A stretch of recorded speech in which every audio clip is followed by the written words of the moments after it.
നമ്മൾ ഈ നിങ്ങൾ ഉടമ്പടി തരുന്ന ആ വെളുപ്പിനെ എടുത്ത് നെറ്റിയിൽ കുരിശിടുമ്പോൾ നിങ്ങൾ ദൈവത്തിൻ്റെ വാഗ്ദാനം ഓർക്കണം. 12:30 സങ്കീർത്തനം 92:11 ആ വാഗ്ദാനം. Read it. ശ്രദ്ധിക്കട്ടെ. 92-ാം സങ്കീർത്തനം 10-11 തിരുവചനങ്ങൾ. എന്നാൽ അവിടുന്ന് എൻ്റെ കൊമ്പ് കാട്ടുപോത്തിന്റെ കൊമ്പ് പോലെ ഉയർത്തി, അവിടുന്ന് എൻ്റെ മേൽ പുതിയ തൈലം ഒഴിച്ചു. Praise the Lord. അതായത് കൊമ്പ് ശക്തി എന്നാണ് അതിൻ്റെ ഉദ്ദേശിക്കുന്നത്. ബൈബിൾ അത് മലയാളത്തിലെ വേർഷൻസ് അങ്ങനെ തർജ്ജമ ചെയ്തിരിക്കുന്നതാണ്. English version I will give you the wild of strength എന്നാണ് കിടക്കുന്നത്. ഇവിടെ കൊമ്പെന്നാക്കും. അത് ബൈബിളിലെ ശക്തിയുടെ പ്രതീകമായിട്ടാണ് കൊമ്പ് രേഖപ്പെടുത്തിയിരിക്കുന്നത്. അപ്പോൾ പല വേർഷൻസ് ഉണ്ടാവും ഇതിനെ. അപ്പോൾ I will give you the wild of strength, ഞാൻ കാട്ടുകാളയുടെ ശക്തി നിനക്ക് നൽകിയെന്ന്. എന്ന് വെച്ച് കഴിഞ്ഞാൽ ദൈവത്തിൻ്റെ ശക്തി വെളുപ്പിനെ നമ്മളുടെ ജീവിതത്തിലേക്ക് വരികയാണ്. എണ്ണ ഈ തൈലം പൂശി കുരിശ് വരയ്ക്കുമ്പോൾ ഓർക്കണം എന്താണ്? You are empowered. ഇത് എന്താണ്? എങ്ങനെയാണ് എംപവറിങ് ആകണത്? ശക്തി ആകണത് എന്താണ്?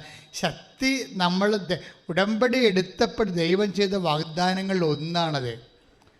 നിങ്ങൾ ദൈവമായിട്ട് ഉടമ്പടിയിലായിരിക്കുമ്പോൾ ദൈവത്തിൻ്റെ വാഗ്ദാനത്തിൻ്റെ മുഴുവൻ ആരായി മാറും? നിങ്ങൾ അവകാശികളായി മാറും. മനസ്സിലായില്ലേ?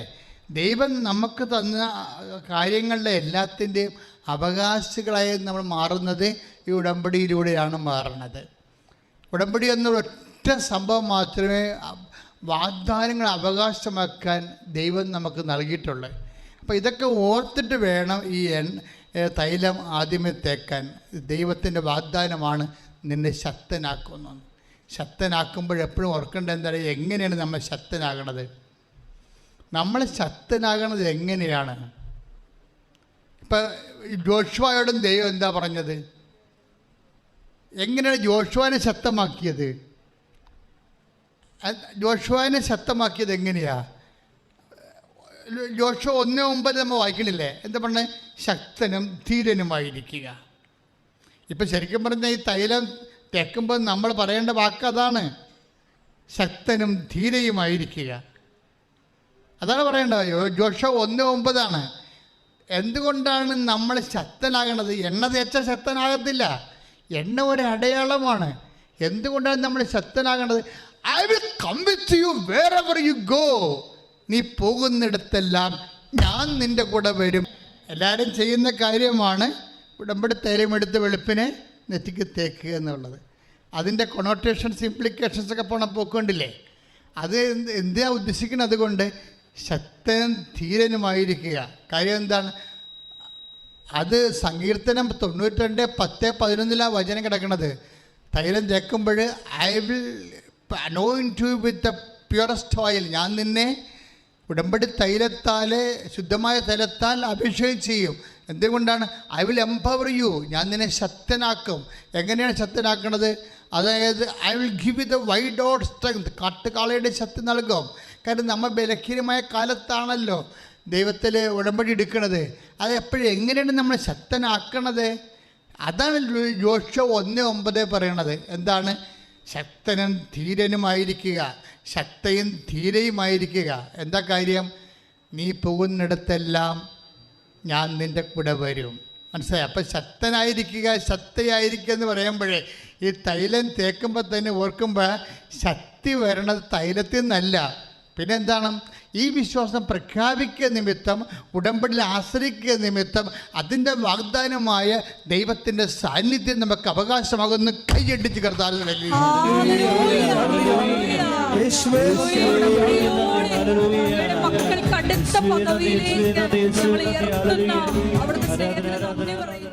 സാന്നിധ്യം എന്താണ് പറയുന്നത്?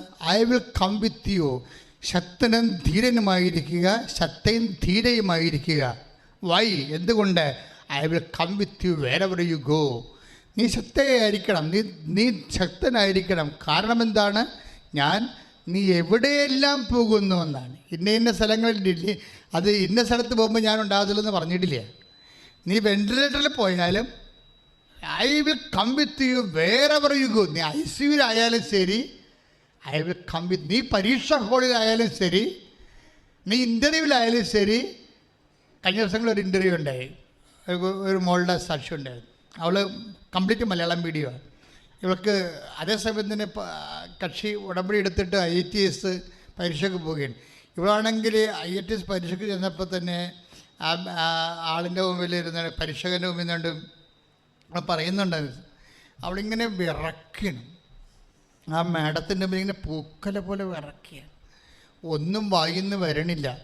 വരുമ്പോഴൊക്കെ അവരാണ് മാഡം ചോദിക്കും, വൈ യു ആർ ഷിവറിങ്, ഇതെന്താ നിനക്ക് വല്ല മാനസിക രോഗമാണ്, എന്താ പിന്നെ ഇത് കെട്ടിയെടുത്ത് എന്തായാലും ഇതിലേക്ക് വന്നത്, എനിക്ക് വേറെ പണിയൊന്നുമില്ലേ എന്ന രീതി. അവരങ്ങനെ പറഞ്ഞില്ലെങ്കിലും അവരുടെ ബോഡി ലാംഗ്വേജ് അതാണ്, ശരീരഭാഷ അതാണ്. എന്നാൽ പിന്നെ പണ്ടാരം അടങ്ങാൻ എന്തിനാണ് ഇതിന് തലകുത്തി പറയാൻ പോയതെന്ന് ചോദിക്കുന്ന രീതിയിലുള്ള ഒരു നെഗറ്റീവ് ബോഡി ലാംഗ്വേജാണ്.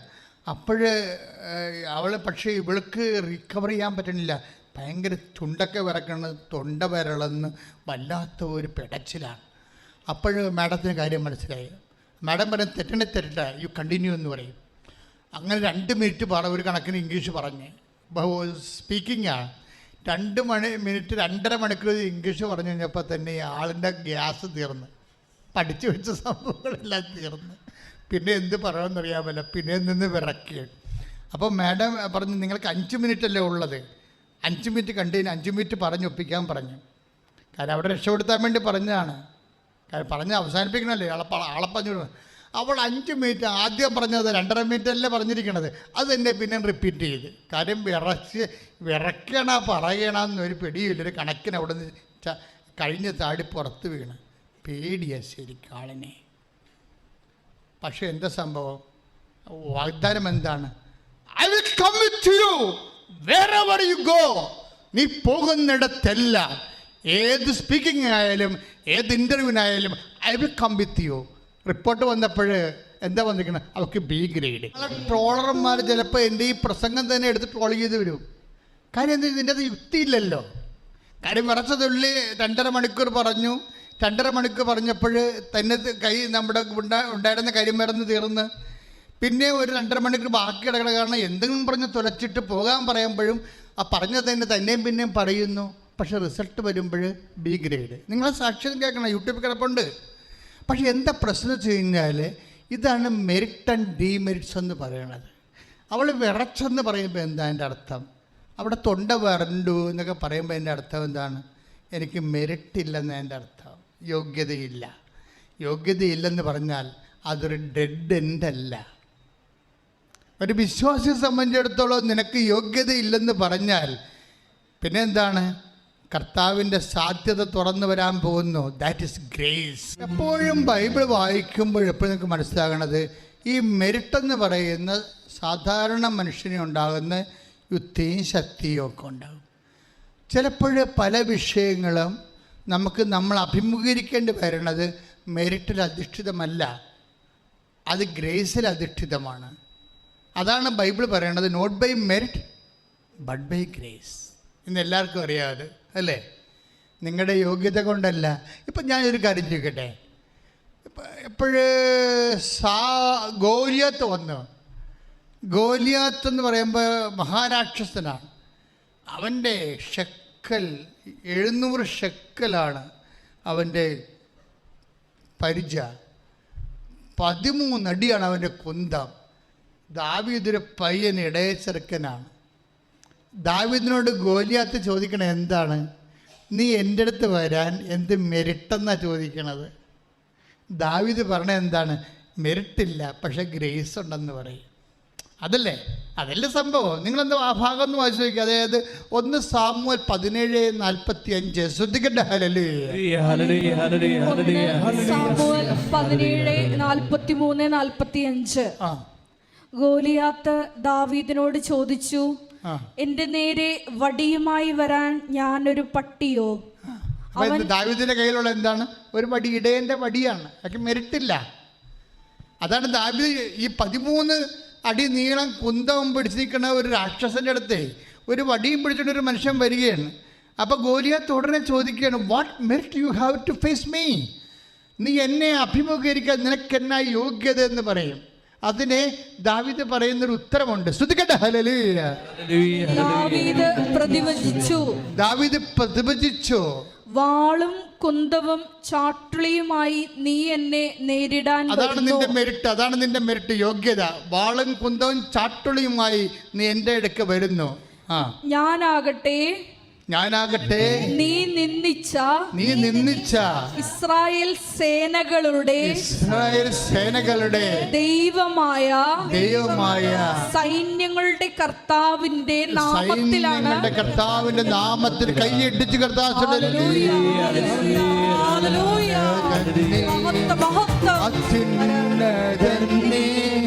നിന്നെ പോലൊരു ദൈവമില്ല.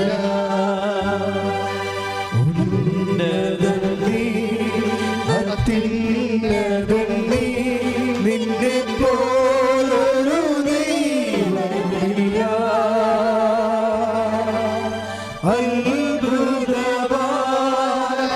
അതിശയമാ നീ മാത്രമേ ദൈവമെന്നും. അത്ഭുതമാ അതിശയമാ നീ മാത്രമേ ദൈവമെന്നും.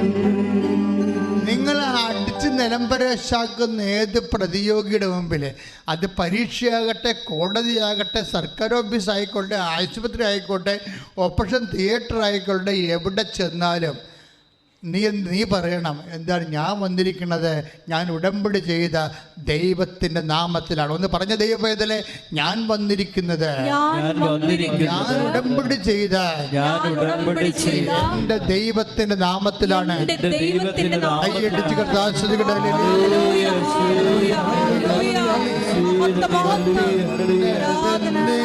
നിന്നെ പോലൊരു ദൈവമില്ല.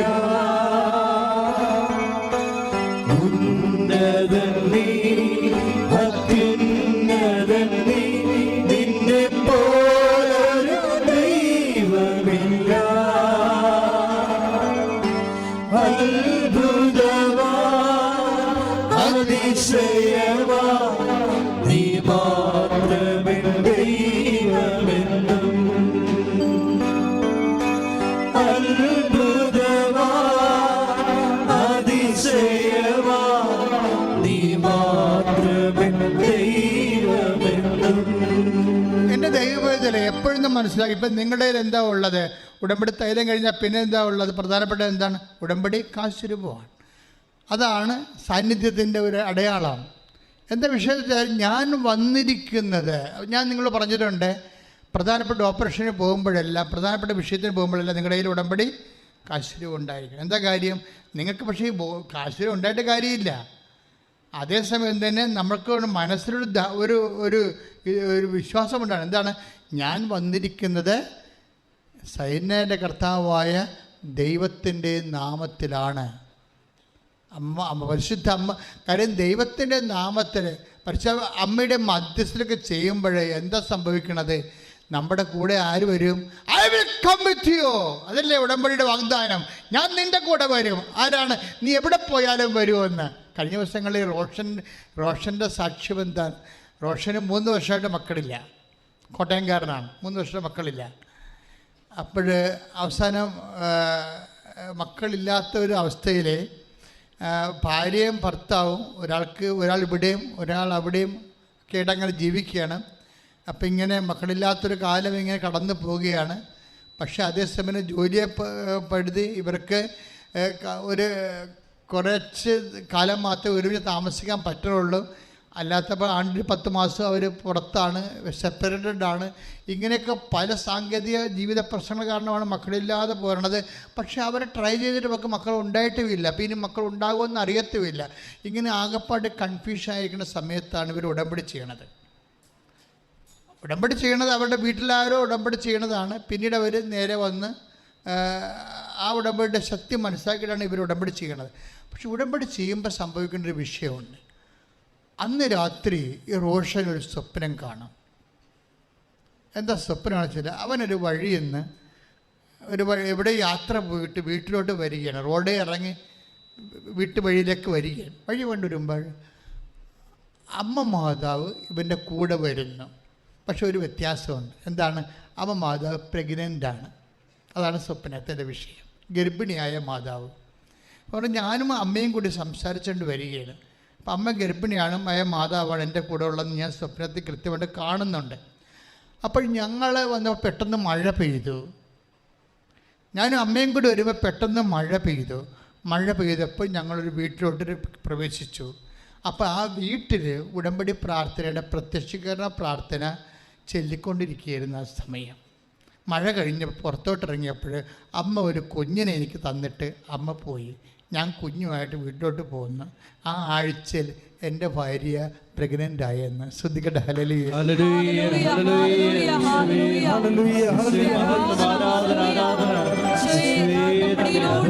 ഞങ്ങളെ സന്ദർശിച്ച് ഞങ്ങളെ അനുഗ്രഹിക്കുന്ന ദൈവത്തിന് നന്ദി പറയുന്നു.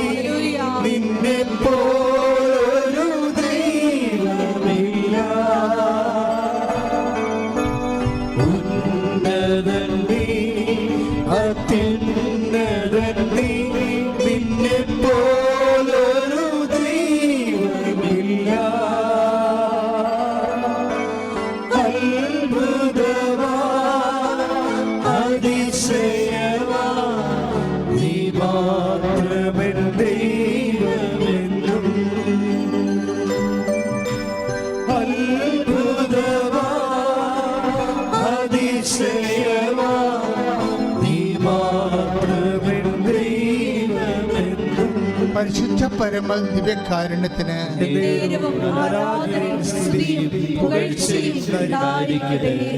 ഇതിപ്പോൾ ഈ ആഴ്ച നടന്ന സാക്ഷികളാണ് ഞാൻ പറഞ്ഞുകൊണ്ടിരിക്കണതല്ല. എല്ലാം യൂട്യൂബിലുണ്ട്, ഞങ്ങൾക്ക് വെരിഫൈ ചെയ്യാം. എന്താ പ്രശ്നം വെച്ച് കഴിഞ്ഞാൽ, എന്താണ് ഈ സ്വപ്നത്തിൻ്റെ അർത്ഥം? ഈ സ്വപ്നം എന്ന് പറയണത് ഗർഭിണിയായ മാതാവിനെ സ്വപ്നം കാണുകയും ആ മാതാവ് റോഷന് കുഞ്ഞിനെ കൈമാറുകയും ചെയ്യുമ്പോൾ അമ്മ എന്താ ഉദ്ദേശിക്കുന്നത്? ഈ ആഴ്ചയിൽ നിൻ്റെ വൈഫ് പ്രഗ്നൻ്റ് ആകും, പക്ഷെ ആ കുഞ്ഞിനെ ഞാൻ തന്നതാണെന്ന് നീ അറിയണം. അല്ലാതെ ഒരു ഓട്ടോമാറ്റിക്കലായിട്ട് ഒരു ബയോളജിക്കൽ പ്രോസസ്സിലൂടെ നാച്ചുറലായിട്ട് ലഭിച്ച സ്വാഭാവികമായ ദാനമല്ല, മറിച്ച് അത് സ്പെഷ്യൽ ഗിഫ്റ്റാണ്. ഔട്ട് ഓഫ് ഗ്രേസ്, മെരിറ്റ് കൊണ്ടല്ല, കൃപ കൊണ്ടാണെന്ന് കൈയിട്ടിട്ട് കർത്താവിനെ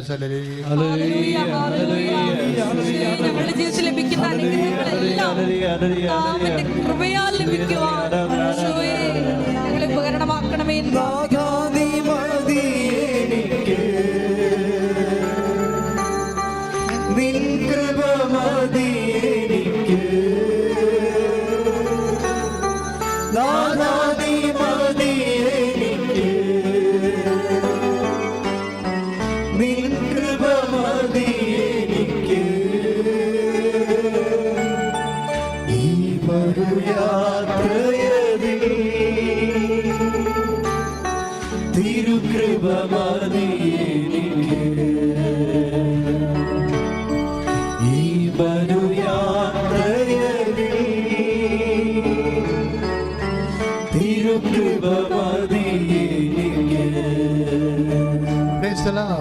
ഇതാണ് സാന്നിധ്യം എന്ന് പറയുന്നത്. സ്വപ്നമാണ്, പക്ഷെ സ്വപ്നം എന്ന് പറഞ്ഞാൽ നമ്മളെല്ലാവരും കാണുന്ന തരത്തിലുള്ളൊരു സ്വപ്നമല്ലത്.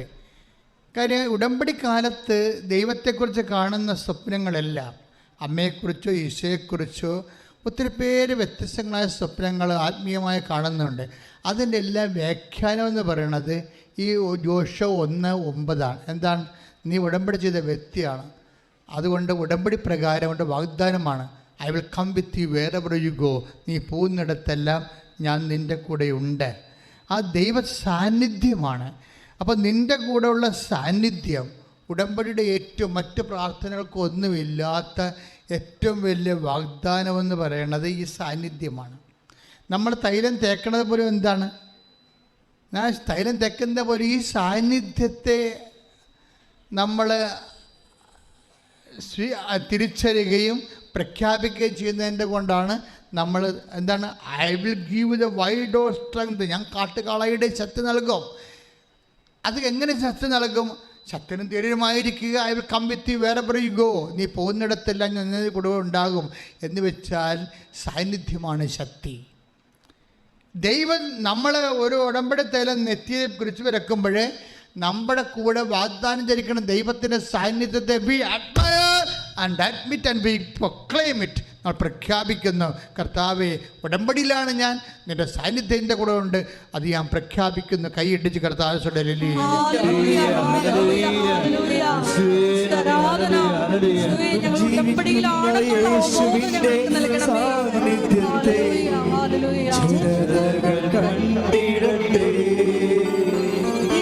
ജീവിക്കുന്ന യേശുവിന്റെ സാന്നിധ്യത്തെ ജനതകൾ കണ്ടിടട്ടെ. കർത്താവിന്റെ കരബലം പൂർണ്ണമായി വെളിപ്പെടും, അത്ഭുതങ്ങൾ സംഭവിക്കട്ടെ. കർത്താവിന്റെ കരബലം പൂർണ്ണമായി വെളിപ്പെടും, അടയാളങ്ങൾ സംഭവിക്കട്ടെ. ഇന്നിവിടെ ഈ നിമിഷം ദൈവശക്തി വെളിപ്പെടട്ടെ. ഇന്നിവിടെ ഈ നിമിഷം ദൈവശക്തി വെളിപ്പെടട്ടെ. ഇന്നും ജീവിക്കുന്ന യേശുവിന്റെ സാന്നിധ്യത്തെ ജനതകൾ കണ്ടിടട്ടെ. ഇന്നും ജീവിക്കുന്ന യേശുവിന്റെ സാന്നിധ്യത്തെ ജനതകൾ കണ്ടിടട്ടെ.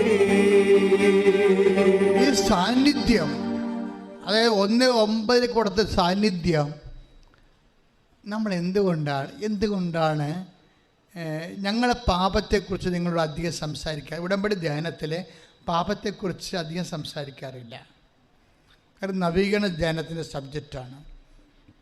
പക്ഷെ ഉടമ്പടി എടുക്കുന്ന വ്യക്തികൾക്ക് പാപ സാഹചര്യങ്ങളെക്കുറിച്ചുള്ള നൊട്ടേഷൻസ് കൊടുക്കും. ഇന്ന സാഹചര്യങ്ങളിലൂടെ പോകുന്നത് ദൈവത്തിൻ്റെ നിങ്ങളുടെ വിശുദ്ധി നഷ്ടപ്പെടുത്തും. എന്താ പ്രശ്നം വെച്ച് കഴിഞ്ഞാൽ, ഈ വിശുദ്ധി ഇല്ലെങ്കിൽ സാന്നിധ്യം ഉണ്ടാകത്തില്ല. കാര്യം മനസ്സിലായില്ലേ?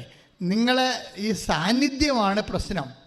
സാന്നിധ്യത്തിനെ കുറിച്ച് ഉടമ്പടിയിൽ സാന്നിധ്യമുള്ളത് കാരണം ദൈവം നമ്മുടെ കൂടെ ഉണ്ടെങ്കിൽ തീർച്ചയായിട്ടും നമ്മൾ എന്ത് ചെയ്യണം? വിശുദ്ധി പാലിക്കണം. ക്ലിയർ അല്ലേ? അല്ലെങ്കിൽ ആ സാന്നിധ്യം പോവും. ഞങ്ങൾ നിങ്ങളുടെ വ്യഭിചാരം ചെയ്യുന്ന, കക്കരുതെന്ന്, മോഷ്ടിക്കരുതെന്ന്, കൊല്ലരുതെന്ന് ഒന്നും പറയത്തില്ല. പക്ഷേ നിങ്ങളുടെ കോമൺ സെൻസ് ഉള്ള മനുഷ്യരല്ലേ? എന്താ കാര്യം? ദൈവ സാന്നിധ്യം നമ്മൾക്കുമ്പോൾ ഓട്ടോമാറ്റിക്കായിട്ട് നമ്മൾ അബ്സ്റ്റൈനായിരിക്കണം. എന്താണ്?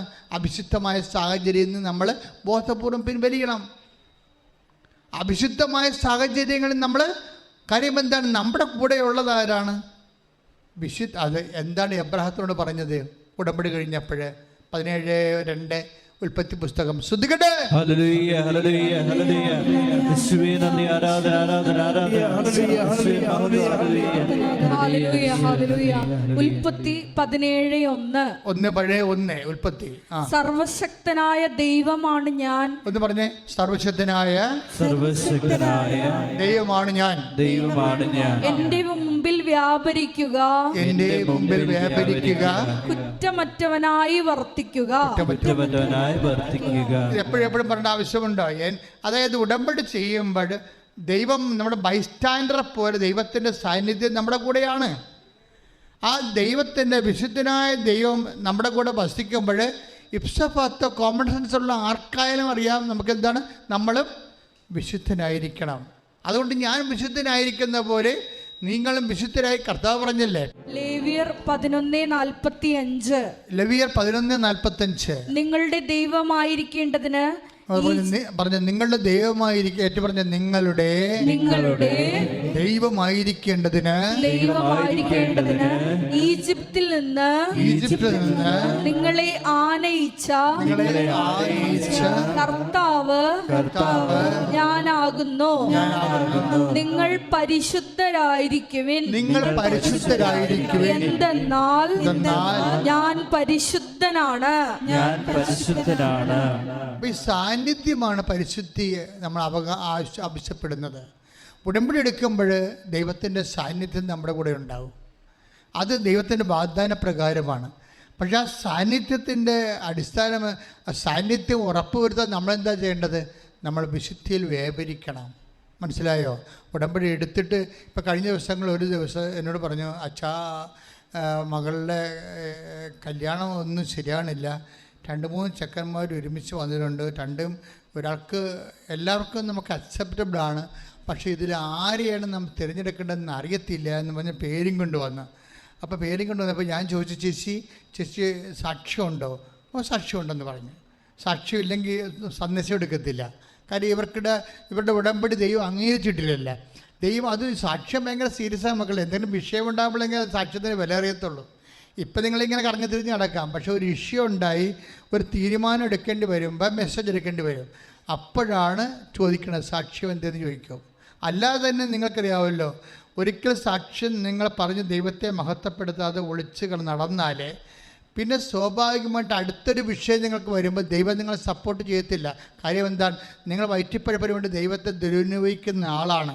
കാര്യം ദൈവത്തെ മഹത്വപ്പെടുത്താൻ നിങ്ങൾക്ക് പോരായ്മയായി നിങ്ങൾ കരുതുന്നു. അതുകൊണ്ട് സ്വാഭാവികമായിട്ട് അടുത്ത ഒരു ഇഷ്യൂ നിങ്ങൾ ഓർക്കണമെന്ന് വെച്ച് കഴിഞ്ഞാൽ ഇതോടുകൂടി ലോകം അവസാനിക്കും എന്ന് നിങ്ങൾ വിചാരിക്കരുത്. നിങ്ങൾക്ക് ജോലി കിട്ടി, വീട് കിട്ടി, വിവാഹം നടന്നു, ഇതോടുകൂടി ലോകം അവസാനിക്കുമെന്ന് വിചാരിക്കരുത്. നാളെ ഇതിനേക്കാൾ ഇരട്ടി പ്രശ്നം ഉണ്ടാകുമ്പോൾ ദൈവത്തിരുസന്നിധി തന്നെ എന്ത് മോന്തിയമായിട്ട് നിങ്ങൾ വരും, അത് ഓർക്കണം. അതുകൊണ്ട് സാക്ഷ്യം പറഞ്ഞ് മാറണം. അതിപ്പോൾ ഇവിടെ അച്ഛനെ കാണാൻ വേണ്ടി തന്നെയല്ല, ദൈവത്തിരുസന്നിധി ഇനിയുള്ള കാലം കൃപയിൽ വ്യാപരിക്കാൻ ഒരു സാക്ഷ്യം ഒരു മസ്റ്റാണ്. ഇപ്പോൾ ഇവിടെ പറയാൻ പറ്റിയ ക്വാളിറ്റി ഇല്ലെങ്കിൽ ഞങ്ങൾ ഒപ്പിട്ട് തരും, അത് നിങ്ങളുടെ കയ്യിൽ ഉണ്ടാകണം. ഇപ്പോൾ ഞാൻ ചേർത്ത് ചോദിച്ച് സാക്ഷ്യം പറഞ്ഞതാണ്, സാക്ഷ്യം പറഞ്ഞില്ല, പറയാൻ ഒപ്പിട്ട് തന്നിട്ടുണ്ടെന്ന് പറഞ്ഞു. അപ്പം ഞാൻ ഒപ്പിട്ട് നോക്കി. അപ്പം നോക്കിയപ്പോൾ സാക്ഷ്യം അവർ പറഞ്ഞിട്ടില്ല, പറയാനുള്ള ക്വാളിറ്റി ഇല്ലെങ്കിൽ ഒപ്പിട്ട് കൊടുത്തിട്ടുണ്ട്. പക്ഷേ ഓർക്കേണ്ടതെന്ന പ്രശ്നം വെച്ച് കഴിഞ്ഞാൽ ഇവിടെ പറയാൻ പറ്റുന്നില്ലെങ്കിൽ പിന്നെ അത് സെക്കൻഡ് ക്ലാസ് സാക്ഷ്യമായിരിക്കും, ഉടമ്പടിയുടെ ക്വാളിറ്റി ഉണ്ടാകത്തില്ല. പിന്നെ നിങ്ങൾക്ക് കിട്ടുന്ന സമയമൊക്കെ കുറവായിരിക്കും, ഇവിടെ കൗൺസിലിംഗ് കിട്ടുന്ന സമയം കുറവായിരിക്കും. കാര്യം നിങ്ങളത് കുറച്ചുകൂടി പിക്കപ്പ് ചെയ്ത് വരാൻ പറയും. എന്താ പ്രശ്നം വെച്ച് കഴിഞ്ഞാൽ അപ്പോൾ ചേച്ചി ഓക്കെ ആണല്ല. അടുത്ത ചോദ്യം വന്നു. എന്താ ചോദ്യം? നിങ്ങൾ എന്നാ കുമ്പസാരിച്ചെന്ന് ചോദിച്ചു. അപ്പോൾ ഞാൻ കുമ്പസാരിച്ച് 2 മാസമായി. ഞാൻ വണ്ടി വിട്ടേക്കാൻ പറഞ്ഞു. തീർന്നു, അവിടെ വെച്ച് എല്ലാം തീർന്നു. കാര്യം ഉടമ്പടി പ്രകാരം 2 ആഴ്ചയിലൊരിക്കൽ കുമ്പസാരിക്കണ്ടേ? അതല്ലേ അച്ഛൻ പറയണേ ഇവിടുന്നുണ്ട്. 2 ആഴ്ചയിലൊരിക്കൽ കുമ്പസാരിച്ച് എഴുന്നേൽക്കാൻ പറയണം. അല്ലെങ്കിൽ മാക്സിമം പോയാൽ 1 മാസം, അതിൻ്റെ അപ്പുറത്ത് പോകാൻ പറ്റത്തില്ല. ചേട്ടത്ത് 2 മാസമായി കുമ്പസാരിച്ചിട്ട്. അപ്പം ഉടമ്പടിയാണെന്ന് പറഞ്ഞിങ്ങനെ പറഞ്ഞ് നടന്നിട്ട് കാര്യമില്ല, നിങ്ങൾ വിശുദ്ധരല്ല. അപ്പോൾ എന്താ പ്രശ്നം വെച്ച് കഴിഞ്ഞാൽ ഇത് ഭയങ്കര സീരിയസ് വിഷയമാണ്. നമ്മൾ കൂടെ കുമ്പസാരിക്കണമെങ്കിൽ നമുക്ക് കുമ്പസാരത്തിൻ്റെ ബോധമുണ്ടാകും. അതനുസരിച്ച് നമ്മൾ പാപത്തെ ഒഴിവാക്കി ജീവിക്കും. അപ്പോൾ കുമ്പസാരത്തിൻ്റെ ആ ഒരു ചൈതന്യം ഇല്ലാത്ത നിങ്ങൾ ഒരു സമൂഹത്തിലാണെങ്കിൽ നിങ്ങൾ തന്നെ ആ മനസ്സാക്ഷിക്ക് ഒപ്പിച്ച് വിശുദ്ധിയോടെ ജീവിക്കാൻ വേണ്ടി ഉടമ്പടിക്കാർ ശ്രദ്ധിക്കണം. ഒരു സംശയമില്ല കാര്യത്തിൽ. പക്ഷേ എന്തായാലും ഉടമ്പടി ചോദിക്കുമ്പോൾ ദൈവത്തോട് ആലോചന ചോദിക്കുകയല്ലേ. ഇതുപോലെ പ്രാക്കപ്പെട്ടൊരു മനുഷ്യൻ വന്നാൽ എങ്ങനെയാണ് ദൈവം സംസാരിക്കേണ്ടത്? സംസാരിക്കത്തില്ല. അതാണ് പ്രശ്നം. അതല്ലേ ഇപ്പം ലേവ്യയോട് വായിച്ചത്, ഞാൻ പരിശുദ്ധരായിരിക്കുന്നവരെ നിങ്ങളും പരിശുദ്ധരായിരിക്കാൻ പറയും. അപ്പോൾ അതൊരു വിഷയമാണ്. അത് നിസ്സാര വിഷയമല്ല. ഈ നിങ്ങളുടെ ഹെവി സബ്ജക്റ്റുകളെ കൈകാര്യം ചെയ്യണമെങ്കിൽ വിശുദ്ധി വേണം. ഇപ്പം ജോഷുവ തന്നെ ജനങ്ങളോട് എന്താ പറഞ്ഞത്?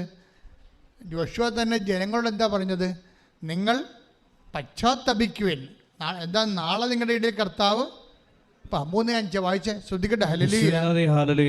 ജോഷുവ 3:5 ജോഷുവ ജനത്തോട് പറഞ്ഞു, നിങ്ങളെ തന്നെ ശുദ്ധീകരിക്കുവിൻ. നിങ്ങളെ തന്നെ ശുദ്ധീകരിക്കുവിൻ. നാളെ നിങ്ങളുടെ ഇടയിൽ കർത്താവ് അത്ഭുതങ്ങൾ പ്രവർത്തിക്കും. ഇത് ജോഷുവയുടെ അനുഭവമാണ്. വിശുദ്ധീകരിച്ച് കഴിഞ്ഞാൽ അത്ഭുതം പ്രവർത്തിക്കുമെന്നുള്ളത് ഉറപ്പാണ്. നിങ്ങൾക്ക് ഉടമ്പടിയിൽ മിറക്കിൾ സംഭവിക്കണോ, നിങ്ങൾ വിശുദ്ധി പാലിക്കാൻ നോക്കണം ഉടമ്പടി പ്രകാരം. അതെപ്പോഴും എന്താ സംഭവിച്ചല്ലേ, ജോഷുവായി നമുക്കറിയാമല്ലോ, ജോഷുവയുടെ ജീവിതത്തിൻ്റെ ഏറ്റവും വലിയ പ്രശ്നമാണ് ഈ ജെറീക്കോ കോട്ട തകർത്തത് അല്ലേ. ജെറീക്കോ കോട്ട തകർത്തത്. പക്ഷേ ജെറീക്കോ കോട്ട തകർക്കാൻ വേണ്ടി ജോഷുവയുടെ കയ്യിൽ അധികം പട്ടാളക്കാരൊന്നുമില്ല. അവർ പട്ടാളക്കാരെ ട്രെയിൻഡും അല്ല. അവർ ആകപ്പാടെ ഉള്ള വാഗ്ദാന പേടകമാണ്. ആ സംഭവമാണ്, കർത്താവിൻ്റെ സാന്നിധ്യമാണ്. അത് തോളെ വെച്ചിട്ട് പുരോഹിതന്മാർ 7 പുരോഹിതന്മാർ 14 പുരോഹിതന്മാർ ഇത് തോളെ വെച്ചുകൊണ്ട് ഈശോയെ ദൈവത്തെ സ്തുതിച്ചുകൊണ്ട് ഇത് ചുറ്റും നടക്കും. നടക്കാൻ വേണ്ടി കർത്താവിനെ വിളിച്ചുകൊണ്ട് വേറെ ഒരു ആസ്തിയുമില്ല, വേറെ ഒരു മെരിട്ടുമില്ല, കർത്താവ് മാത്രമാണ് മെരിട്ട്. കാര്യം അവിടെ ഈ ജെറിക്കോ നല്ല സൈന്യം, നല്ല ട്രെയിൻഡ് സോൾജേഴ്സുള്ള സ്ഥലമാണ്, നല്ല നഗരമാണ്, നല്ല ശരിക്കും കോട്ടയാൽ ഭദ്രമായ നഗരമാണ്. അവിടെ ചെല്ലുമ്പോഴെന്താ സംഭവിക്കണത്? ജോഷുവ ഇവർ നടന്ന് ചെല്ലുമ്പോൾ ഒരു സൈന്യാധിപനെ കാണും. ഊരിപ്പിടിച്ച വാളുമായിട്ട് സൈന്യാധിപൻ നിൽക്കുകയാണ്. ജോഷുവ അതിനേക്കാൾ വലിയ സൈന്യാധിപനാണ്. ജോഷുവ പേടിച്ചില്ല. ഇവർ വാഗ്ദാന പേടകമായിട്ട് ചെല്ലുകയാണ്, ജെറിക്കോ കോട്ടയെ സമീപിക്കാൻ പോവുകയാണ്. അപ്പോഴാണ് ഊരിപ്പിടിച്ച വാളുമായിട്ട് സൈന്യാധിപൻ രാക്ഷസനാണ് നിൽക്കുന്നത്. അപ്പോൾ ജോഷുവ പേടിച്ചില്ല, പതർത്തില്ല. പക്ഷെ പതറാതെ ഇവൻ ചോദിക്കും, സത്യം പറ, നീ ഞങ്ങളുടെ പക്ഷത്തോ അതോ ശത്രുപക്ഷത്തോ? അപ്പോഴീ സൈന്യാധിപൻ പറയുന്നൊരു വാക്കുണ്ട്. എന്താ പറയണത്? നീ കാലിലെ ചെരുപ്പൂരി മാറ്റാൻ നോക്ക്. എന്താ കാര്യം? ഞാൻ കർത്താവിൻ്റെ സൈന്യാധിപനാണ്, നീ നിൽക്കുന്ന സ്ഥലം വിശുദ്ധമാണെന്ന്. യോശുവ 5:14-15. അതെ. അവൻ പറഞ്ഞു, അല്ല, ഞാൻ കർത്താവിന്റെ സൈന്യാധിപനാണ്. ഞാൻ കർത്താവിന്റെ സൈന്യാധിപനാണ്. ജോഷുവ സാഷ്ടാംഗം പ്രണമിച്ച് അവനോട് ചോദിച്ചു, അങ്ങ് ഈ ദാസനോട് കൽപ്പിക്കുന്നത് എന്താണ്? കർത്താവിന്റെ സൈന്യാധിപൻ പറഞ്ഞു, നിന്റെ പാദങ്ങളിൽ നിന്ന് ചെരുപ്പ് അഴിച്ചു മാറ്റുക, നീ നിൽക്കുന്ന ഈ സ്ഥലം വിശുദ്ധമാണ്. ജോഷുവ അങ്ങനെ ചെയ്തു. അതായത് ജോഷുവ തന്നെ വിശുദ്ധീകരിച്ചു, അഴുക്ക് മാറ്റിയെന്ന്. അപ്പോൾ എന്താ പ്രശ്നം വെച്ച് കഴിഞ്ഞാൽ, മോസസ് അബിമേലെക്കുമായിട്ട് യുദ്ധം ഉണ്ടായ കാലത്ത് മോസസ് ജോഷുവയോട് പറഞ്ഞൊരു വാക്കുണ്ട്. എന്താ കാര്യം? നമുക്ക് യുദ്ധം ജയിക്കാനുള്ള ശക്തിയില്ല, പക്ഷെ കർത്താവ് യുദ്ധം ചെയ്യും. അതാണ് വിഷയം. കർത്താവ് നമുക്ക് വേണ്ടി യുദ്ധം ചെയ്യും, നമ്മൾ മൗനമായി ഇരുന്നാൽ മതിയെന്ന്. ഇതാണ് വിഷയം വരണത്. അതാണ് പുറപ്പാട് 14:14. ശ്രദ്ധിക്കട്ടെ. ഹല്ലേലൂയ. പുറപ്പാട് 14:14. കർത്താവ് നിങ്ങൾക്ക് വേണ്ടി യുദ്ധം ചെയ്തുകൊള്ളും. കർത്താവ് നിങ്ങൾക്ക് വേണ്ടി യുദ്ധം ചെയ്തുകൊള്ളാം. നിങ്ങൾ ശാന്തരായിരുന്നാൽ മതി. ഈ ശാന്തരായിരുന്നാൽ മതി എന്ന് പറയുമ്പോൾ ഒരു കേവല സൈലൻസ് അല്ല ഉദ്ദേശിക്കുന്നത്, ഒരു വിശുദ്ധീകരിക്കപ്പെട്ട അവസ്ഥയാണ്. ഇപ്പം മനസ്സിലായില്ലേ? നമ്മൾ പുറപ്പാട് 14 യുദ്ധം ചെയ്യുന്ന കർത്താവിനെ കക്ഷി ചേർക്കണമെന്നുണ്ടെങ്കിൽ പുറപ്പാട് 14:14 ജോഷുവ 3:5 3:14-15 കണക്ട് ചെയ്യണം. എന്താണ്? ശാന്തരായിരുന്ന വെറുതെ കൈയും കെട്ടി മരവിച്ച് എവിടെയെങ്കിലും കഞ്ചാവ് പിടിച്ച് ആൾക്കാരെ പോലെ ഇരിക്കണ പോലെ ഇരുന്നിട്ട് കാര്യമൊന്നുമില്ല. മര്യാദയ്ക്ക് എന്ത് ചെയ്യണം? വിശുദ്ധരായിരിക്കണം, കർത്താവിൻ്റെ കാര്യങ്ങളിൽ വ്യാപൃതരായിരിക്കണം, കർത്താവിൻ്റെ പ്രവർത്തനങ്ങൾ ചെയ്തവരായിരിക്കണം, കർത്താവിൻ്റെ വചനങ്ങൾക്ക് വേണ്ടി സാക്ഷിയുള്ളവരായിരിക്കണം. അങ്ങനെ ശക്തനും വിശുദ്ധനുമായിരിക്കുക എന്ന് പറഞ്ഞാൽ, ശക്തനും ധീരനുമായിരിക്കുക എന്ന് വെച്ചാൽ, കർത്താവിന് കക്ഷി ചേർക്കുക എന്ന് വെച്ചാൽ അതിൻ്റെ അർത്ഥം സാന്നിധ്യമാണ്. അത് ഉടമ്പടി ലഭിക്കുന്നതാണ്, അത് വിശുദ്ധിയുടെ ബലമാണ്. കൈയിടിച്ച് കർത്താവിനെ സുടലി. ഞങ്ങളെ തന്നെ വിശുദ്ധീകരിച്ച്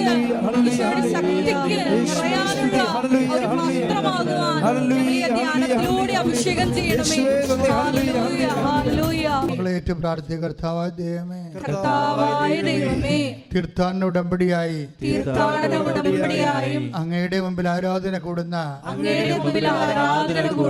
ഞങ്ങളും ഓൺലൈനായി ആരാധന കൂടുന്ന എല്ലാ ദൈവമക്കളും ഉടമ്പടി പ്രകാരം വിശുദ്ധിയോടെ ജീവിച്ച് നിന്റെ സാന്നിധ്യത്തിന് ശക്തിക്കും അർഹരാകുവാൻ അഭിഷേകം ചെയ്യണമേ, അടയാളം നൽകണമേ, സാക്ഷികളാക്കണമേ. ശ്രദ്ധിക്കട്ടെ.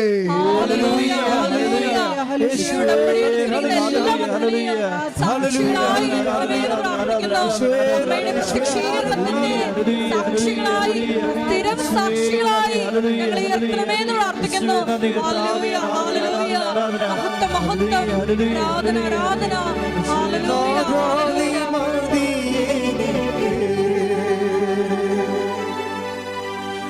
നിൻ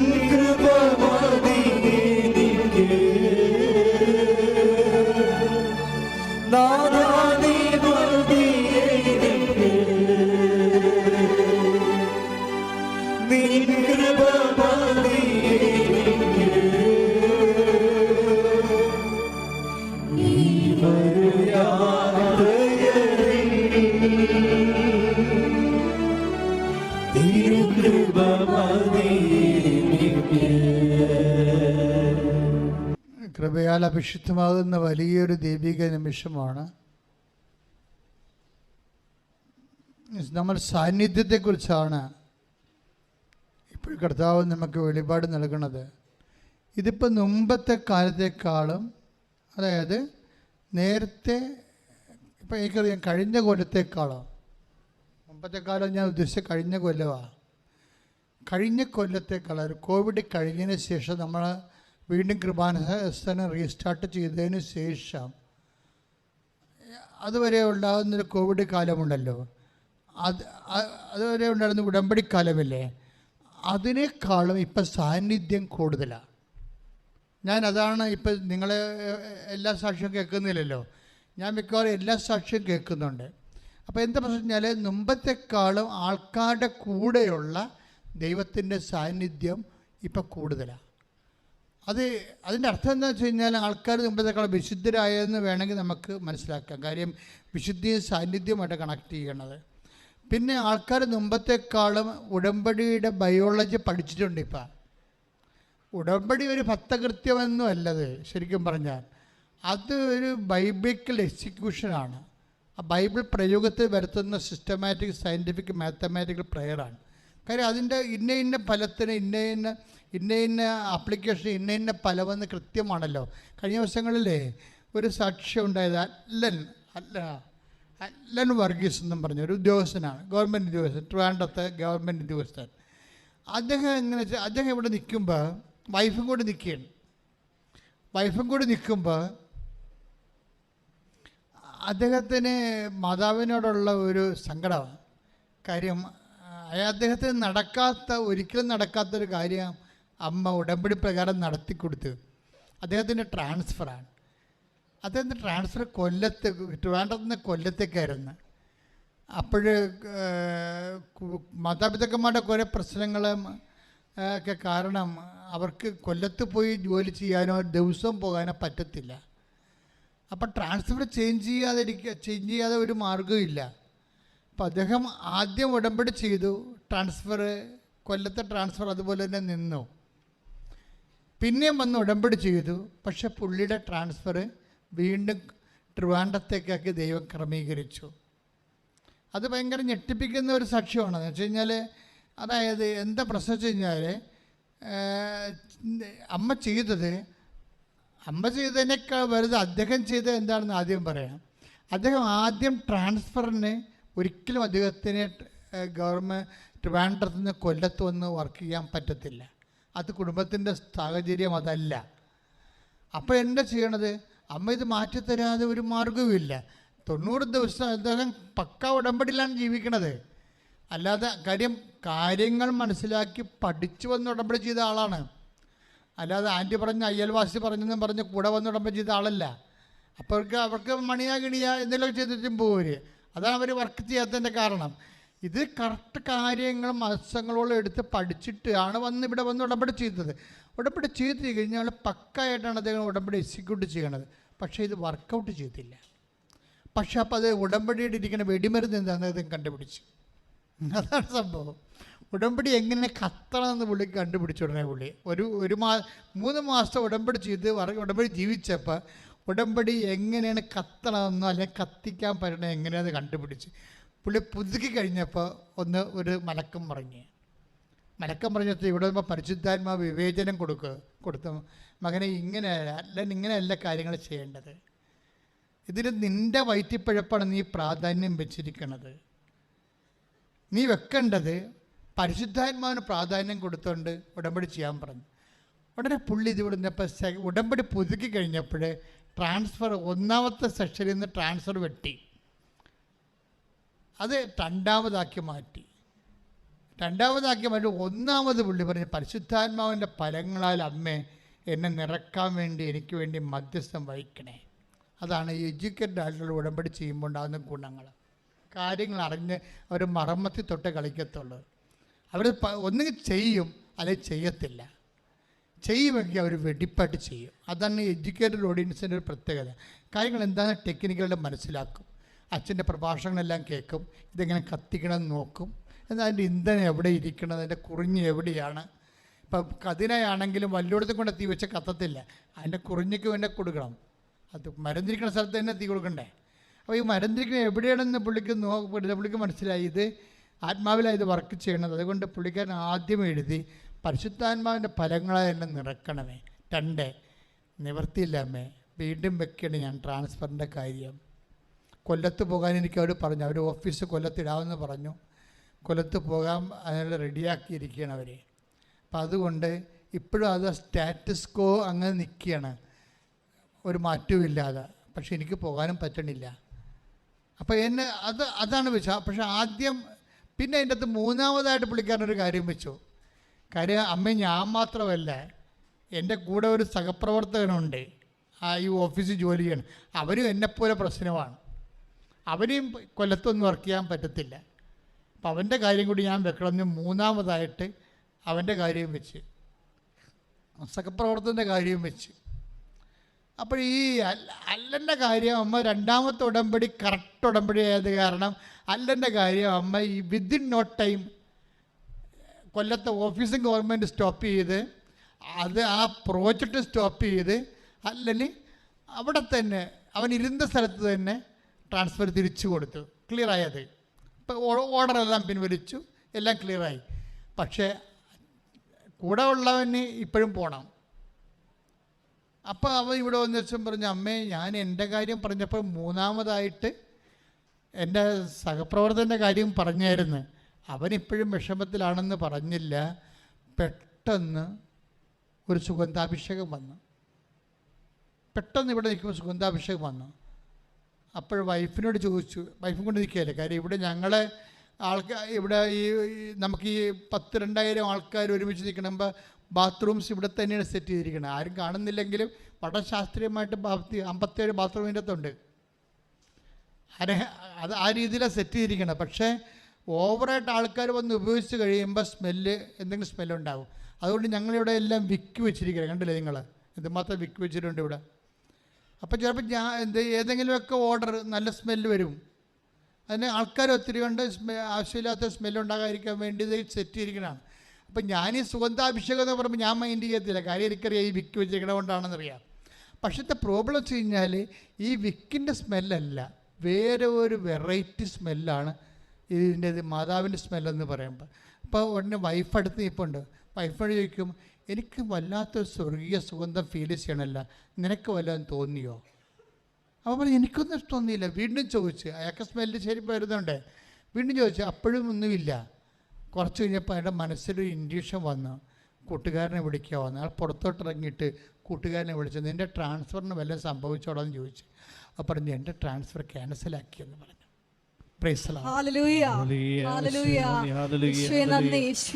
ഇതാണ് സംഭവം. അതാണ് പ്രസൻസ് എന്ന് പറയണത്. ഇതിങ്ങനെ ഇയർ ടു ഇയർ കേൾക്കുകയാണ് കാര്യങ്ങൾ. നമ്മൾ സത്യസന്ധമായിട്ട് നിന്നാൽ മതി. നമ്മുടെ ഈ മലയാളിയുടെ ജനിതകമായി ഉടായ്പില്ല, ആ സാധനം മാറ്റിയ ഉടമ്പടി വർക്കൗട്ട് ചെയ്യും. അത് കൃത്യമാണ്. മലയാളിക്ക് എങ്ങനെയൊക്കെ ചെറുക്ക് ഗേറ്റ് തുറന്നു കിടന്നാലും മതിൽ ചാടിയിലേ വരത്തുള്ളൂ.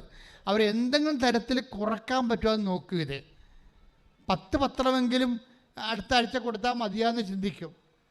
പണ്ട് ഈ ജഗതിയൊക്കെ കളിച്ച പോലെ കൈനീട്ടം വൈകിട്ടായാൽ വല്ല കുഴപ്പമുണ്ടാന്ന് ചോദിക്കത്തില്ലേ, അതുപോലെ മലയാളി ചോദിക്കും, കൈനീട്ടവേ വൈകിട്ടായാൽ വല്ല കുഴപ്പമുണ്ടാന്ന് എന്ന് പറയും. 10 പത്രം മാർച്ച് അവസാനം കൊടുത്താൽ മതിയാന്ന് ചോദിച്ചാൽ ഇത് കത്തുകല, നനഞ്ഞ പടക്കം പോലെ ഉടമ്പടി.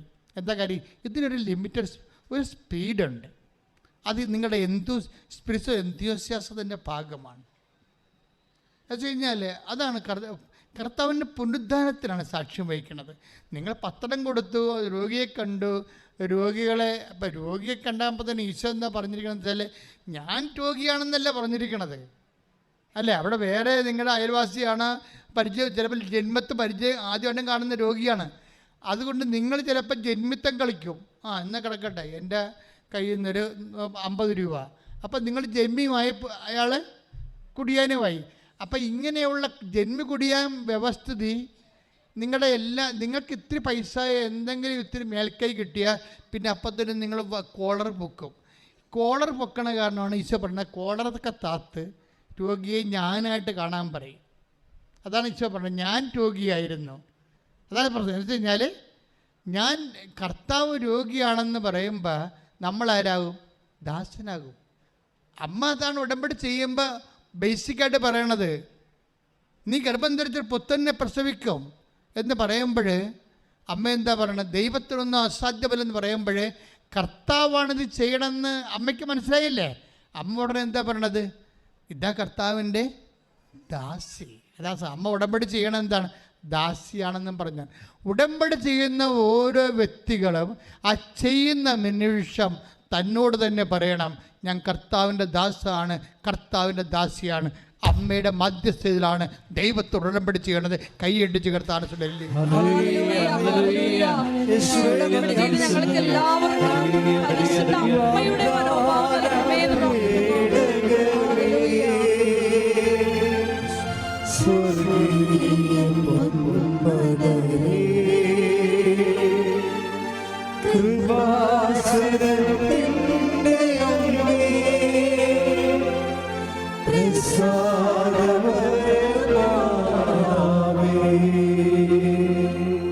അല്ലെൻ്റെ സാക്ഷ്യം എന്തുകൊണ്ടാണ് പെട്ടെന്ന് വർക്ക് ചെയ്യണത്? ഇവന് പരിശുദ്ധാത്മാവിൻ്റെ ഫലങ്ങൾ കിട്ടിയ ഉടനെ, പരിശുദ്ധാത്മാവിൻ്റെ ഫലം എന്താണ്?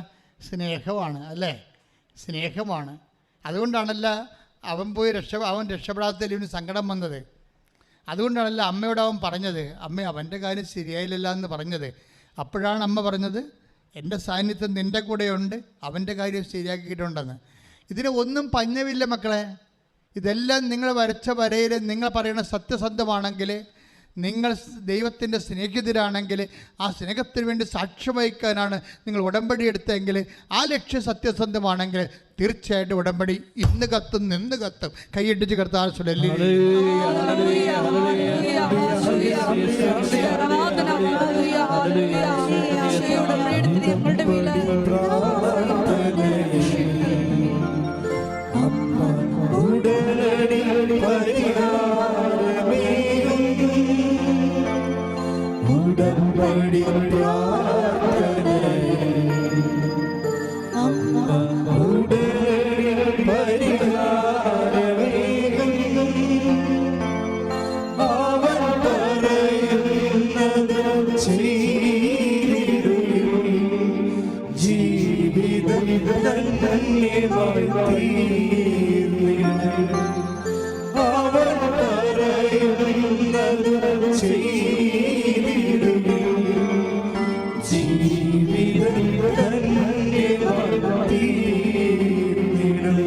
പരിശുദ്ധ പരമ ദിവ്യകാരുണ്യത്തിന്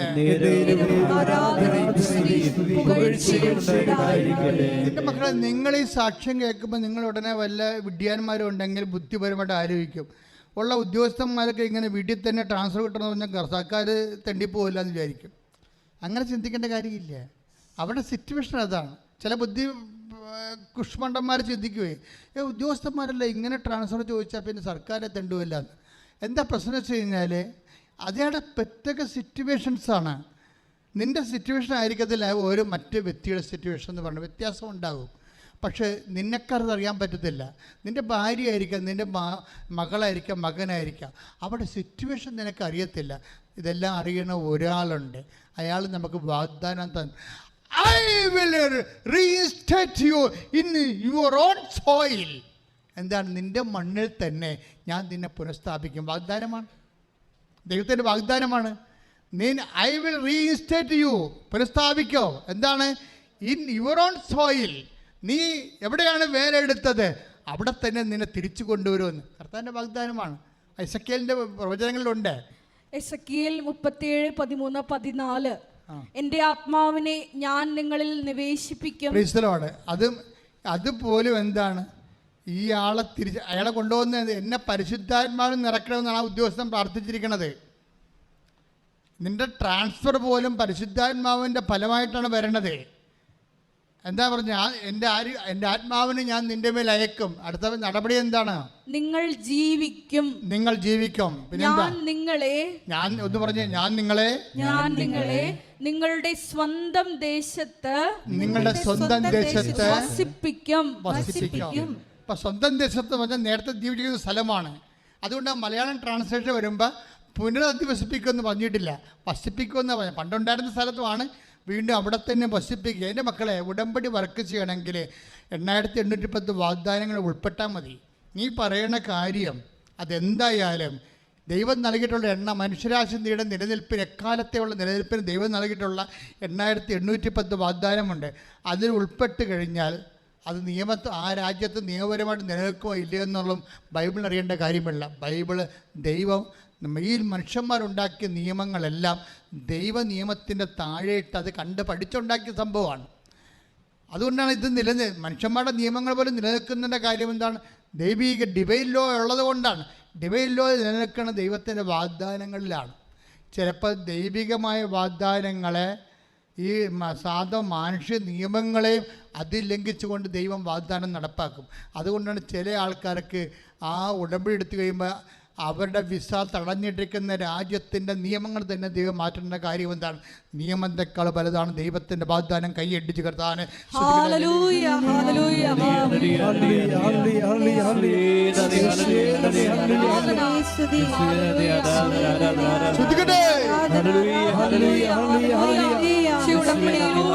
രാജ്യത്തിന്റെ നിയമങ്ങൾ വരെ മാറ്റി ഞങ്ങളെ പുനരധിവസിപ്പിച്ച സ്നേഹത്തിന് നന്ദി പറയുന്നു. ചെയ്തവൻ വാക്കുമാറുമോ? ഇല്ല ഇല്ല, ഒരിക്കലും ഇല്ല ഇല്ല, ഒരിക്കലും വാക്കുമാറുകില്ല. വാഗ്ദത്തം ചെയ്തവൻ വാക്കുമാറുമോ? ഇല്ല ഇല്ല, ഒരിക്കലും ഇല്ല ഇല്ല ഇല്ല, ഒരിക്കലും വാക്കുമാറുകില്ല. പരിശുദ്ധ പരമദിവ്യകാരുണ്യത്തിന്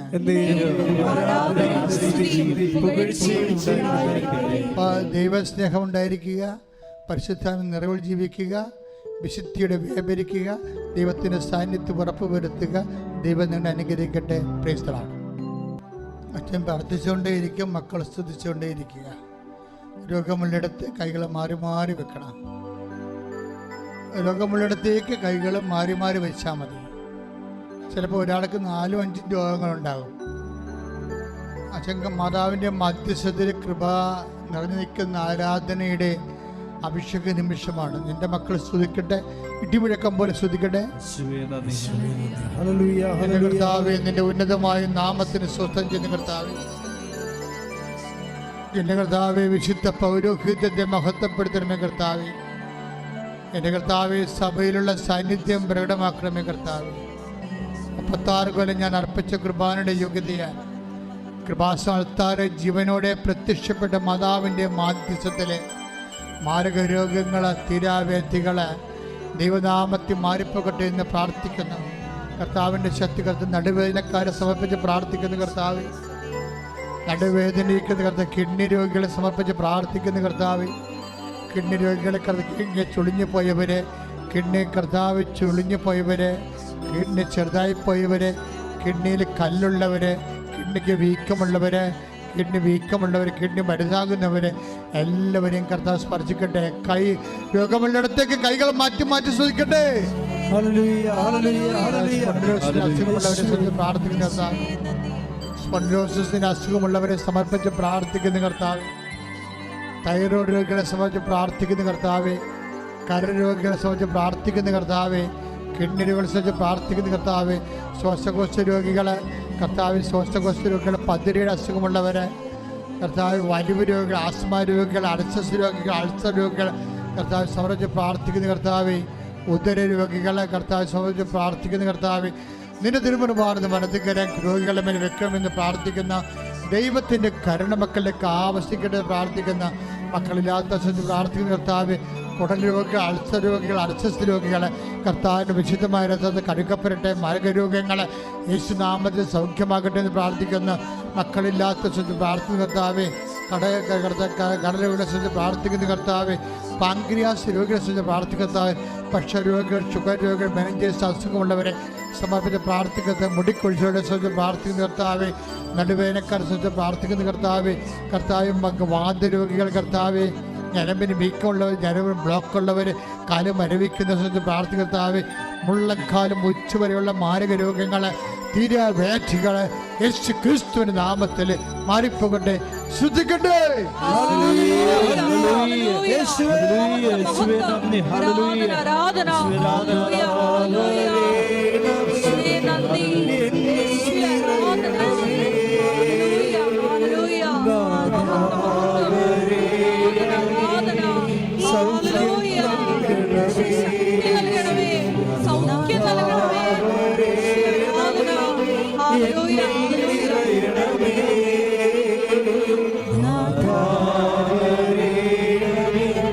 സൗഖ്യം നൽകണമേ.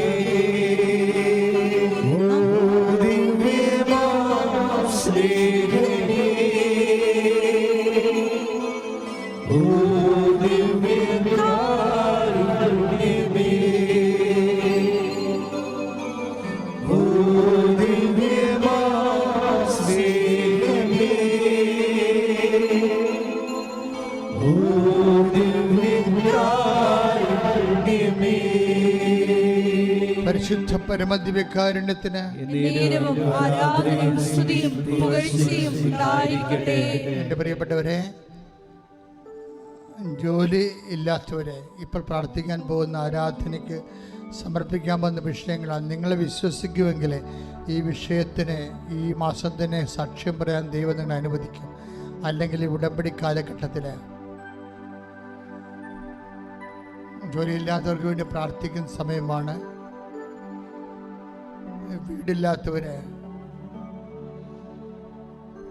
വീട് സ്ഥലവും വഴിയുമില്ലാത്തവര്, വാടകയ്ക്ക് താമസിക്കുന്നവര്,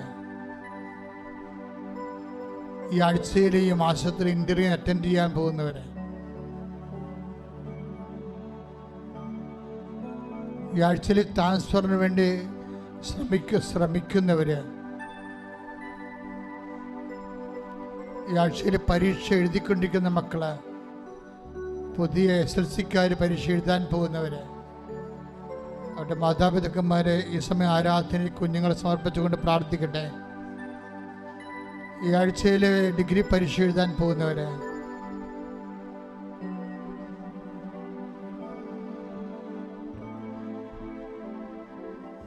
എല്ലാവരെയും സമർപ്പിച്ചുകൊണ്ട് പ്രാർത്ഥിക്കട്ടെ. വിവാഹ തടസ്സമുള്ളവര്, മക്കളില്ലാത്തവര്, വിദേശത്തേക്ക് പോകാൻ ആഗ്രഹിക്കുന്നവര്, അതിൻ്റെ വിസ തടസ്സങ്ങൾ, ഓഫർ ലെറ്ററിൻ്റെ തടസ്സങ്ങൾ, യൂണിവേഴ്സിറ്റി തടസ്സങ്ങൾ, എല്ലാം പൈസ കൊടുത്തിട്ട് എല്ലാം പെൻഡിങ് ആയി പോയവര്, പണവും നഷ്ടപ്പെട്ട് പോകാൻ പറ്റാതെ വേദനിക്കുന്നവര്, മക്കളില്ലാത്തവര്, സ്ഥലം വിൽക്കാൻ പറ്റാത്തവര്, ജപ്തി ആയിപ്പോയവര്, ജപ്തി വരാൻ പോകുന്നവര്, അതടക്കാൻ മാർഗമില്ലാതെ വിഷമിക്കുന്നവര്, കുടുംബകലഹത്തിൽ ഭിന്നതയിൽ ജീവിക്കുന്നവര്, ഭർത്താവും ഭാര്യയും പിരിയാൻ പോകുന്നവർ, പിരിയാൻ ഇഷ്ടമില്ലാത്ത ജീവിത പങ്കാളി, ഇഷ്ടമുള്ള ജീവിത പങ്കാളി, അത് തമ്മിൽ വേദനിച്ച് ജീവിക്കുന്ന അവസ്ഥകൾ, കർത്താവ് ന്യായവും സത്യമില്ലാത്ത രീതിയിൽ സമ്പത്തിനും ജോലിക്കും വേണ്ടി ജീവിത പങ്കാളികൾ ഒരാൾ കാണിച്ചു കൂട്ടുന്ന അനീതികൾ, അതിലെല്ലാം പരിശുദ്ധ ദേവമാതാവിനെ സമർപ്പിച്ചുകൊണ്ട് മനസ്സാന്തത്തിന് വേണ്ടി പ്രാർത്ഥിക്കുന്ന കുഞ്ഞുങ്ങൾ, തെറ്റായ പ്രണയബന്ധങ്ങളിൽ അകപ്പെട്ടു പോയവര്, തെറ്റായ ലഹരി ശീലങ്ങളിൽ അകപ്പെട്ടു പോയവര്, ആശുപത്രിയിൽ കിടക്കുന്നവർ, ICUയിൽ കിടക്കുന്നവര്, രോഗികൾ, മാറാത്ത രോഗത്തിന് മരുന്ന് കഴിച്ചുകൊണ്ടിരിക്കുന്നവര്, തിരാവേദിക്കാര് അതിശക്തമായി ശ്രദ്ധിക്കട്ടെ.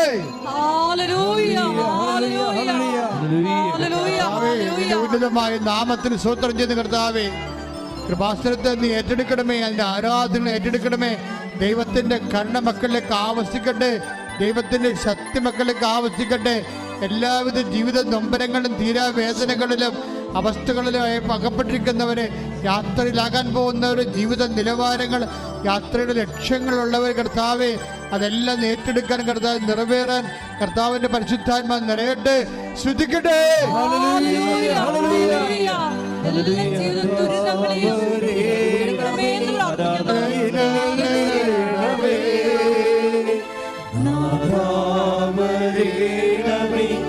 സൗഖ്യം നൽകണമേ, നാഥാവരേണമേ, എന്നിൽ നിറയണമേ, നാഥാവരേണമേ, സൗഖ്യം നൽകണമേ. മുട്ടേ നിൽക്കുക. വ്യക്തിപരമായ ആവശ്യങ്ങൾക്ക് വേണ്ടി മൗനമായി പ്രാർത്ഥിക്കുക. എന്തെങ്കിലും കാര്യങ്ങൾ, ഇപ്പം മുട്ട നിൽക്കാൻ പറ്റാത്ത അവസ്ഥ പോലൊരു കാര്യമാണ്. അങ്ങനെ എന്തെങ്കിലും കാര്യങ്ങൾ അച്ഛനിവിടെ വിട്ടുപോയിട്ടുണ്ടെങ്കിൽ അത് മൗനമായി കൈകൾ കൂപ്പി മാതാവിൻ്റെ മധ്യസ്ഥ അമ്മയ്ക്ക് സമർപ്പിക്കേണ്ട വിഷയമാണ്.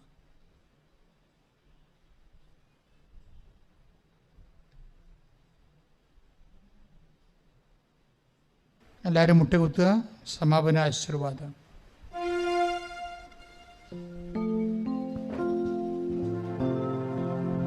ഒരു നിമിഷം മൗനമായി ഉടമ്പടിയിൽ വെച്ച എല്ലാ വിഷയങ്ങളും പരിശുദ്ധ അമ്മയുടെ മധ്യസ്ഥയിൽ ദിവ്യകാരുണ്യ സന്നിധിയിൽ സമർപ്പിച്ച് പ്രാർത്ഥിക്കാം. ഒപ്പം നമ്മുടെ ജീവിതത്തെ ഇപ്പം നൊമ്പരപ്പെടുത്തുന്ന എല്ലാ വിഷമതകളെയും ദിവ്യകാരുണ്യ സന്നിധിയിൽ സമർപ്പിച്ച് പ്രാർത്ഥിക്കാം. അമ്മയുടെ പ്രത്യക്ഷീകരണത്തിൻ്റെ സാക്ഷികളായി ഞങ്ങളെയും ഞങ്ങളുടെ കുടുംബത്തെയും ഉയർത്തണമേ എന്ന് പ്രാർത്ഥിച്ചുകൊണ്ട് ശിരസ് നമിച്ച് നമുക്ക് ദിവ്യകാരുണ്യനാഥൻ്റെ ആശീർവാദം സ്വീകരിക്കാം.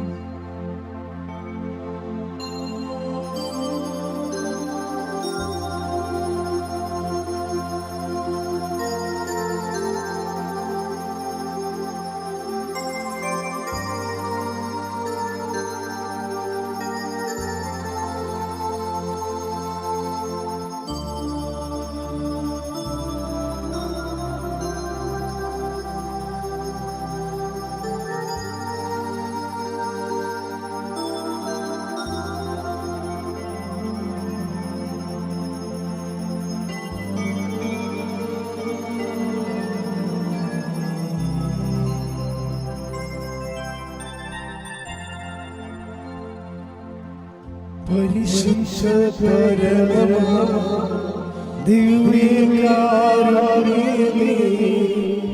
എന്നുമെന്നും അങ്ങേയ്ക്കാരാധന. പരിശുദ്ധ പരമ ദിവ്യകാരുണ്യമേ, എന്നുമെന്നും അങ്ങേയ്ക്കാരാധന. പരിശുദ്ധ പരമ ദിവ്യകാരുണ്യമേ, എന്നുമെന്നും അങ്ങേയ്ക്കാരാധന.